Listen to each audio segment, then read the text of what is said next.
A lot of people seem to be interpreting Belinda's arc in season 3 of The White Lotus as tragic, as specifically a moral tragedy. And I'm not saying that that's not a fair interpretation. I'm just saying that I have a completely different one. And I think that the comparison between Belinda's arc and Gaitak's arc, for example, are incredibly and importantly very different. Probably obvious, but there's going to be spoilers for the season 3 finale in this video. I think that a lot of the criticism around Belinda's choice to take the money in the season 3 finale comes from this highly performative sense of moral posturing that has become popular on the internet. The idea that you have to publicly be morally aligned with everything, otherwise you're a bad person. And ultimately, I don't believe in moral absolutism. I think that it goes both ways, and I don't think that things are black and white. I think there is ultimately a lot of important context and individuality and information to each individual case. And I think that the fact that Belinda is a working class black woman is important. Honestly, I think I would feel the same if she was a working class white woman. I definitely think that the message would be less impactful, but I think that it doesn't matter. I think that the class structures that exist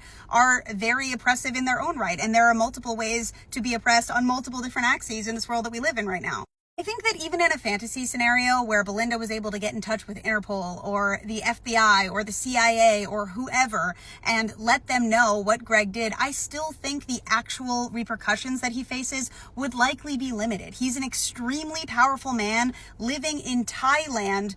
I don't know what the extradition policy is for the different countries that these crimes happened in, but I don't think it would be a simple process. I think what Greg was actually buying from her, as discussed in the episode, is just peace of mind, his ability to move freely throughout the world without having anything hanging over his head. I don't think that he's going to lose his fortune or his status or anything, really. And even if he would, what is Belinda's life going to look like if she makes herself the star witness in this crazy case? And look at what happens to women who come forward with things like this. She could be accused of being a liar, of being a social climber.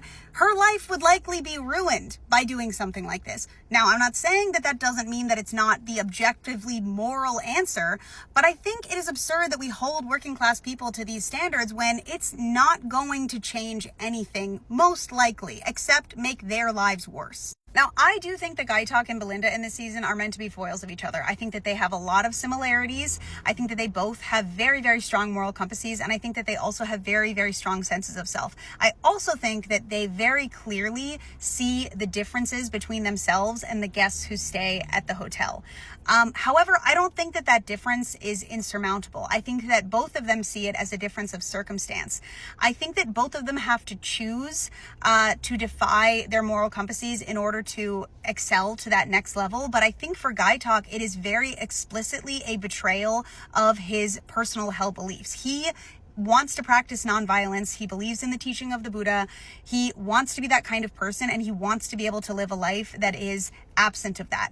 Belinda is not an anti-capitalist. She's not trying to abstain from the world of the wealthy and elite. She is a hard worker, and she believes in, I guess, the value of meritocracy. But I also think that she's smart enough to realize that by this point, after working with all these fucking people, that it's mostly a scam. I think that Belinda, of all people, is extremely and acutely aware of the vast amount of injustice that happens in the world. And I think she's also all too aware of the incredibly limited power that people like her have to actually do anything about changing most of it. I think that her decision at the end of the day is completely different from Gaitak's because I don't think it's a betrayal of her core values or her core sense of self. I think that all of this also applies to the way people talk about Belinda's choice not to go into business with Pornchai and how they see it as a narrative parallel to what Tanya did to her in season 1. I think that it is absolutely possible that Mike White did this intentionally, but I think that, again, context matters, and it is not necessarily indicative of Belinda's moral descent. That being said, I do think that Mike White does tie in a lot of money is inherently corrupting themes into this.